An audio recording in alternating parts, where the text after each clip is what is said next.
మోకాళ్లలో గుజ్జును పెంచి నొప్పిని తగ్గించి సర్జరీని దూరం చేసే ఫ్రీడమ్ వాక్. నమస్తే, నేను విజయ్. తెలుగుదేశం పార్టీ, జనసేన, బీజేపీ మూడు పార్టీల కూటమి ఏపీలో బంపర్ మెజారిటీతో అధికారంలోకి వచ్చేసింది. సో ఇప్పుడు ఏపీలో ఉన్నటువంటి 5 కోట్ల మంది చూపు అమరావతి వైపు. సో ఒకే రాష్ట్రం ఒకే రాజధాని అనే నినాదంతో ఈ కూటమి ముందుకు వెళ్ళింది. ప్రజలు బంపర్ మెజారిటీతో తీర్పునిచ్చారు. ప్రస్తుతం మనం అమరావతి రాజధానికి ఎక్కడైతే కేంద్రంగా ఉన్నటువంటి ప్రాంతం, ఎక్కడైతే భూమి పూజ జరిగినటువంటి ప్రాంతం, ఆ ప్రాంతంలోనో ఇక్కడ మనం చూడొచ్చు. మన వెనక సాక్షాత్తు నరేంద్ర మోడీ గారు, అలాగే చంద్రబాబు గారు, ఎంతోమంది వేద పండితులు వచ్చి ఇక్కడ పూజలు జరిపి దాదాపుగా వందల వేల గ్రామాల నుంచి తీసుకొచ్చినటువంటి మట్టి, అదేవిధంగా దేశంలోనే పుణ్య నదులుగా భావించినటువంటి అనేక నదుల నుంచి తీసుకొచ్చినటువంటి జలాలను ఇక్కడ పెట్టారు. ఇదొక పుణ్యక్షేత్రంగా గతంలో ఉన్నటువంటి ప్రభుత్వం దీన్ని భావించింది. అయితే ప్రస్తుతం ఇక్కడికి అమరావతి రైతులు, అలాగే ఎవరైతే ఆ భువనేశ్వరం పీఠాధిపతిగా ఉన్నటువంటి కమలానంద భారతి గారు కూడా ఇప్పుడు ఈ ప్రాంతాన్ని విజిట్ చేయడానికి వచ్చారు. సో స్వామీజీతో మాట్లాడతాం. నమస్తే స్వామీజీ. నమస్తే అమ్మ.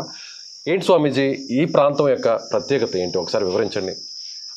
2014లో ఆంధ్రప్రదేశ్ రాష్ట్ర విభజన జరిగిన తర్వాత మన ఆంధ్రప్రదేశ్కు రాజధాని లేదు. చంద్రబాబు నాయుడు గారే చెప్తూ ఉంటారు, కట్టుబట్టలతోటి మనం వచ్చేసాము, హైదరాబాద్ వదిలేసి వచ్చేసామని. అలాంటి ఒక పరిస్థితిలో అప్పటి 13 జిల్లాల్లో ఉన్న 5 కోట్ల మంది ఆంధ్రులు మనమందరం కలిసి సమైక్యంగా ఒక్కటిగానే ఉండాలన్న ఒకే ఒక ఉద్వేగమైనటువంటి భావనతో ఉన్నప్పుడు పార్లమెంట్లో ఎంత దారుణంగా మనల్ని బయటికి నెట్టారో మనం చూసాం. ఆ తర్వాత జరిగిన ఎన్నికల్లో అనుభవం కలిగిన, తిరిగి మరలా పునర్నిర్మాణం చేయగలిగిన శక్తి సామర్థ్యాలు ఉన్నటువంటి చంద్రబాబు నాయుడు గారిని ఆంధ్రులు రాష్ట్ర ముఖ్యమంత్రిగా ఎన్నుకున్నారు. అప్పుడు కూడా ఇదే కూటమి, ఇదే పవన్ కళ్యాణ్ గారు కావచ్చు, ఇదే భారతీయ జనతా పార్టీ కావచ్చు, కలిసే ప్రభుత్వం ఏర్పాటు చేశారు. ప్రభుత్వంలో బీజేపీ భాగస్వామిగా కూడా ఉండింది. ఆ సమయంలో అప్పుడు చంద్రబాబు నాయుడు గారు మరలా ఈ రాష్ట్రంలో ఇంకొక విభజనవాదం రాకూడదని, మరలా మనకు ఒక విభజన మనస్తత్వం రాకూడదని, 23 జిల్లాలు కలిసి ఉండలేకపోయినా కనీసం 13 జిల్లాలు కలిసి ఉండాలని, ప్రతి గ్రామానికి సంబంధించినటువంటి ఒక నీరు మట్టి తీసుకువచ్చి భాగస్వామ్యం చేయాలి. ప్రతి గ్రామము, ప్రతి పంచాయతీ ఈ అమరావతి నగర నిర్మాణంలో భాగస్వామ్యం చేయాలి కోట్లాది మంది ఆంధ్రులని చెప్పి ఈ మన నీరు మన మట్టి మన అమరావతి అనే పిలుపుతో ఈ కార్యక్రమం పెట్టారు. మన నీరు మన మట్టి మన అమరావతి. ఈ కార్యక్రమం పెట్టిన తర్వాత 13,000 గ్రామ పంచాయతీల నుంచి ప్రతి దేవాలయము, ఆ గ్రామంలో ఉండే పుట్టమట్టి, అక్కడ ఉండేటువంటి నది కావచ్చు, వాగు కావచ్చు, చెరువు కావచ్చు, అక్కడి నుంచి నీటిని తీసుకొచ్చారు. ఈ పవిత్రమైన మట్టిని తీసుకొచ్చారు. ఈ మట్టి 13,000 గ్రామ పంచాయతీలని తీసుకొచ్చినటువంటి మట్టి ఇది. అదేవిధంగా ఆంధ్రప్రదేశ్లో ఉండే 171 ప్రముఖమైన దేవాలయాల నుంచి తీసుకొచ్చారు. అంటే ఏపీలో ఉన్నటువంటి అన్ని పుణ్యక్షేత్రాలు, అలాగే టెంపుల్స్లో ఉన్నటువంటి అన్ని దగ్గర తీసుకొచ్చారు. ఓకే. ప్రపంచంలో కల 80 పవిత్ర క్షేత్రాలు, అంతేకాకుండా మన భారత స్వాతంత్ర్యం కోసం పోరాడినటువంటి స్వాతంత్ర సమరయోధుల జన్మస్థలాల నుంచి ఈ మట్టిని తీసుకొచ్చారు. పుణ్యక్షేత్రాలే కాకుండా మన దేశం కోసం, స్వాతంత్రం కోసం ప్రాణాలు అర్పించినటువంటి, కేవలం దైవభక్తి కాదు, దేశభక్తి కూడా ఉంది. ఓకే. కాబట్టి దైవభక్తి, దేశభక్తి కలిసి ఈ అమరావతి నగర నిర్మాణం జరగాల అన్నటువంటి ఒక గొప్ప స్ఫూర్తితోటి ఈ కార్యక్రమం జరిగింది. ఇది ఒక భావోద్వేగానికి సంబంధించినది. అంటే స్వయంగా అప్పట్లో ప్రధాని మోదీ గారు కూడా పార్లమెంట్లో ఉన్నటువంటి మట్టిని, అలాగే 3,000 గ్రామ పంచాయతీల నుంచి, 3,000 వార్డుల నుంచి, ఇక్కడ ఉందండి 13,000 గ్రామ పంచాయతీలు, 3,000 వార్డులు. ఇది కాకుండా ఇంకా హ్యామ్లెట్స్ కూడా ఉంటాయి. అంటే కలుపుకుంటే 16,000 గ్రామాల నుంచి ఈ మట్టిని తీసుకొచ్చారు. ఇది ఆషామాషి వ్యవహారం కాదు. ఇక్కడ ఈ మట్టి ఉన్నదంటే ఈరోజు ఉండే 26 జిల్లాలు ఉన్నాయి. ప్రతి గ్రామం ఇక్కడ ఉంది. ఇచ్చాపురం నుంచి మొదలు పెడితే మనకి ఇటు తమిళనాడు సరిహద్దులో తర్వాత తడ చివరిలో ఉండే రామాపురం, కుప్పం కూడా ఇక్కడ ఉంది. అదే తర్వాత మరలా అనంతపురం జిల్లా కర్ణాటక సరిహద్దులో, ఇటు తెలంగాణ సరిహద్దులో, అటు ఒరిస్సా సరిహద్దులో, మొత్తం రాష్ట్రంలో ఉండేటువంటి అన్ని గ్రామాల నుంచి ఈ పవిత్రమైన మట్టిని, పవిత్ర జలాలను తీసుకొచ్చి ఇక్కడ స్థాపితం చేశారు. ఇది అమరావతి నగరం అంటే ఆషామాషిగా నిర్మాణం చేయదలుచుకోలేదు. 5 కోట్ల మంది ప్రజలే కాకుండా ప్రపంచంలో ఎక్కడెక్కడ ఆంధ్రులు ఉన్నారో వాళ్ళందరినీ కూడా కలుపుకుని ఈ కార్యక్రమాన్ని రోజున ఒక పవిత్రమైన కార్యక్రమంగా అప్పటి రాష్ట్ర ముఖ్యమంత్రి గారు చేశారు. ఒక నగరం నిర్మాణం చేసేటప్పుడు ఎలా చేయాలో శాస్త్రం ఏం చెప్పిందో అలా పండితులు ఏవి సలహాలు సూచనలు ఇచ్చారో ఆ ప్రకారంగా చంద్రబాబు నాయుడు గారు నడుచుకున్నారు. వాళ్ళ దంపతులు ఇద్దరు వచ్చి హోమంలో కూర్చున్నారు, యజ్ఞంలో కూర్చున్నారు, వెండి నాగలితో భూమిని దున్నేరు, నవధాన్యాలను చల్లేరు. ఈ మట్టిని పవిత్ర నది జలాలని హెలికాప్టర్లో వెండి బిందెల్లో పెట్టుకుని ఈ మొత్తము సిఆర్డిఏ మొత్తం అమరావతి నిర్మాణం జరిగే ప్రాంతం అంతా ఈ 1000 ఎకరాల భూములంతా కూడా హెలికాప్టర్ మట్టిని నీళ్లను చల్లేరు. ఈ విధంగా అంటే ఇంత శాస్త్రోక్తంగా ఈ భారీ స్థాయిలో ఇంత పుణ్యకరంగా ఎక్కడైనా జరిగినటువంటి పరిస్థితులు ఉన్నాయా స్వామి ఇప్పటివరకు? మీకు ఇటీవల కాలంలో మన భారతదేశంలో ఈ రకమైన నగర నిర్మాణం జరగలేదు. ఒక ఛత్తీస్గఢ్ రాజధాని జరిగింది, అక్కడ వాళ్ళు ఎలా చేశారనే విషయం మనకు తెలియదు, రాయ్పూర్. కాబట్టి ఒక అమరావతి మాత్రము శాస్త్రోక్తంగా సనాతన ధర్మాన్ని అనుసరించి వైదికంగా ఏది చెబితే అది చంద్రబాబు నాయుడు గారు ఆచరించారు. నేను రాజకీయంగా చెప్పాల్సిన అవసరం నాకు లేదు, ఆయన ఆచరించాడు, ఆయన పేరు చెప్తున్నాం. ఆ రకంగా చేసిన తర్వాతనే ఆ తర్వాత జరిగిన సంగతి కూడా చెప్తున్నాను, వీళ్ళే సాక్ష్యం. 2019లో ఎప్పుడైతే అమరావతి ఇక్కడ ఉండదని ప్రభుత్వం చెప్పిందో, చెప్పిన వారం రోజులకే తుళ్ళూరులో మేము అక్కడ కళ్యాణ మంటపంలో సదస్సు ఏర్పాటు చేసాం. ఆ సదస్సు ఏర్పాటు చేసి ఇక్కడ నుంచి మళ్ళా మరుసటి రోజులు ఇక్కడ మన డీజీపీ ఆఫీస్ పక్కన కన్వెన్షన్ హాల్లో రైతులకు సంబంధించిన జేఏసీ ప్రకటించాం. జేఏసీ మేము 40 కార్లలో ఇక్కడికి వచ్చి ఇక్కడ పూజ చేసాం. ఇక్కడి నుంచే ఉద్యమాన్ని ప్రారంభించాం. ఆ కార్యక్రమంలో నేను ఉన్నాను. ఆ రోజు నేను చెప్పాను, 13,000 గ్రామాల గ్రామదేవతల సాక్షిగా, గ్రామదేవతల ఆదిపరాశక్తి సాక్షిగా ఇక్కడి నుంచి అమరావతి నుంచి ఈ రాష్ట్ర ప్రభుత్వం కనీసం ఇటుకను కూడా కదిలించలేదు.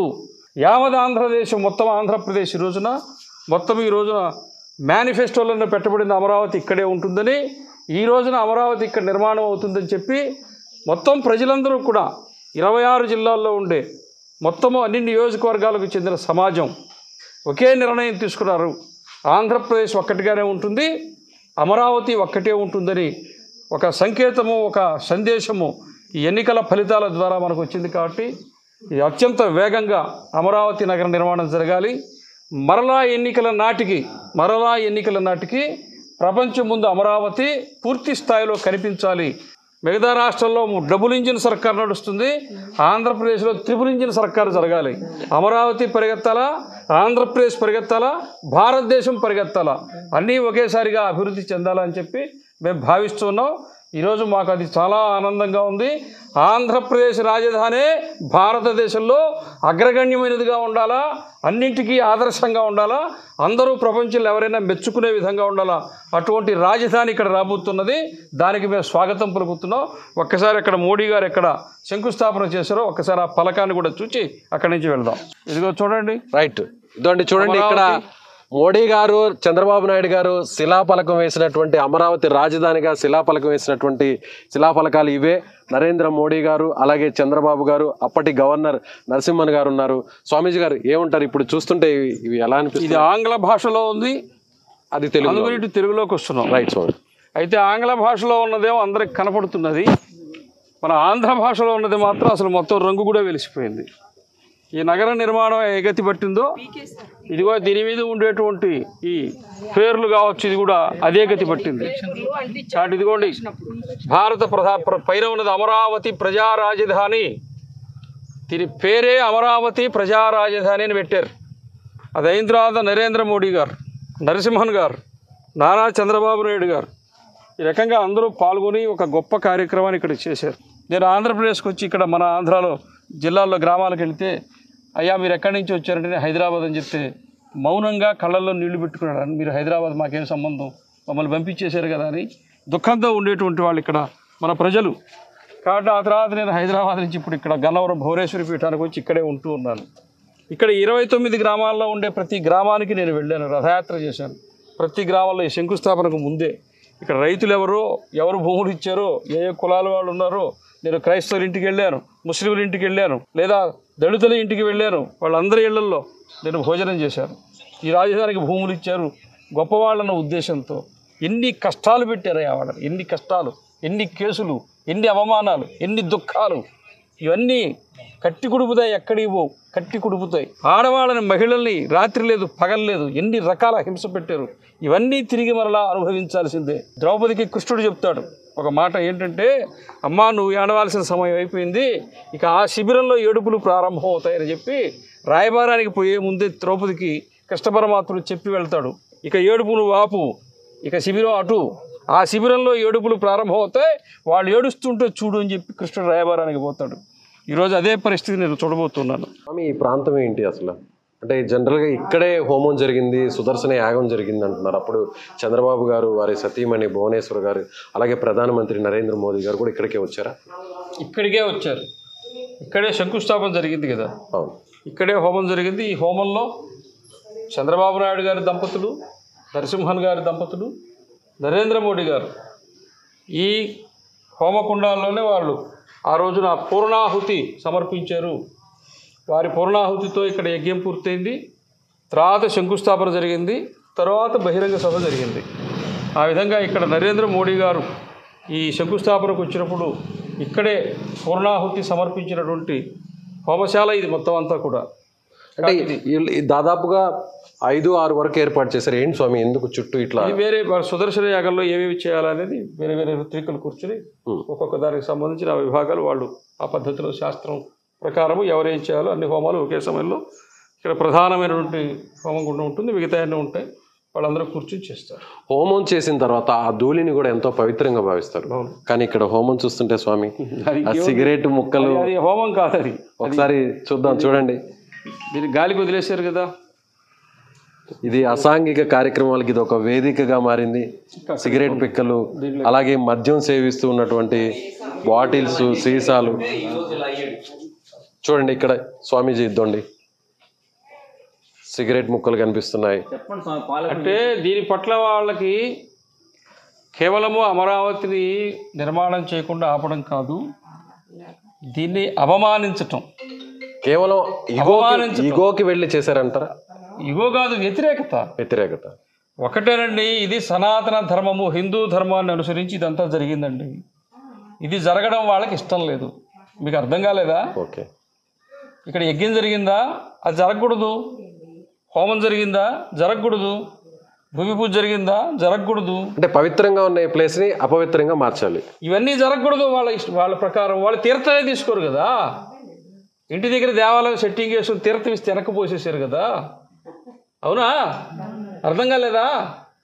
వాళ్లకు ఇది జరగకూడదు, ఈ ధర్మం ప్రకారం జరగకూడదు, గ్రామ దేవతలను పూజించకూడదు.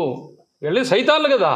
స్వయంభుగా వెలిసినటువంటి శిలలు ఇక్కడ కనిపిస్తున్నాయి. ఇక్కడ ఆంజనేయ స్వామి విగ్రహం కనిపిస్తుంది, అదేవిధంగా ఇక్కడ గరుకుమంతుడు విగ్రహం కనిపిస్తుంది, అదేవిధంగా విఘ్నేశ్వరుడి విగ్రహం కూడా ఇక్కడ కనిపిస్తుంది. వాటన్నిటిని కూడా తీసుకొచ్చి ఈ పవిత్రమైనటువంటి స్థలంలో అప్పుడు ఉంచారు. అలాగే చాలామంది, అంటే చంద్రబాబు నాయుడు గారు ముఖ్యమంత్రిగా కొనసాగినంత కాలం దీన్ని ఒక పవిత్రమైనటువంటి స్థలంగా భావించి అందరూ కూడా సందర్శకులు వచ్చే విధంగా కూడా అన్ని రకాల ఏర్పాట్లు చేసి ఒక సుందరవంతంగా దీన్ని ఉన్నటువంటి పరిస్థితి. అయితే ఇప్పుడు ప్రజెంట్ ఎలా మారిపోయిందో చూస్తున్నాం. స్వామీజీ వచ్చి బాధపడుతున్నారు, అలాగే ఇక్కడ ఉన్నటువంటి స్థానికులు, రైతులందరూ కూడా ఎంతో ఆవేదన వ్యక్తం చేస్తున్నటువంటి పరిస్థితి. సో ఇప్పుడు చంద్రబాబు నాయుడు గారు తిరిగి మళ్ళీ అధికారంలోకి వచ్చారు, కూటమి అధికారంలోకి వచ్చింది. పవన్ కళ్యాణ్ గారు, చంద్రబాబు గారు, మరొక వైపు కేంద్రంలో నరేంద్ర మోడీ గారి ఆధ్వర్యంలో ఈ ప్రాంతాన్ని ఏ స్థాయిలో అభివృద్ధి చేస్తారనేటువంటి ఆసక్తి ఇప్పుడు అందరిలోనూ కూడా ఉంది. సో అమరావతిని ఒక ప్రపంచ రాజధానిగా నిర్మాణం చేస్తారనేటువంటి నమ్మకాన్ని ఇక్కడ ఉన్నటువంటి ప్రాంతవాసులందరూ కూడా వ్యక్తం చేస్తున్నారు. కెమెరామెన్ లక్ష్మణ్తో విజయ్, సుమన్ టీవీ, అమరావతి నుంచి. సుమన్ టీవీలో మీ పర్సనల్ అండ్ బిజినెస్ ప్రమోషన్స్ కోసం కింది నెంబర్కి కాంటాక్ట్ చేయండి.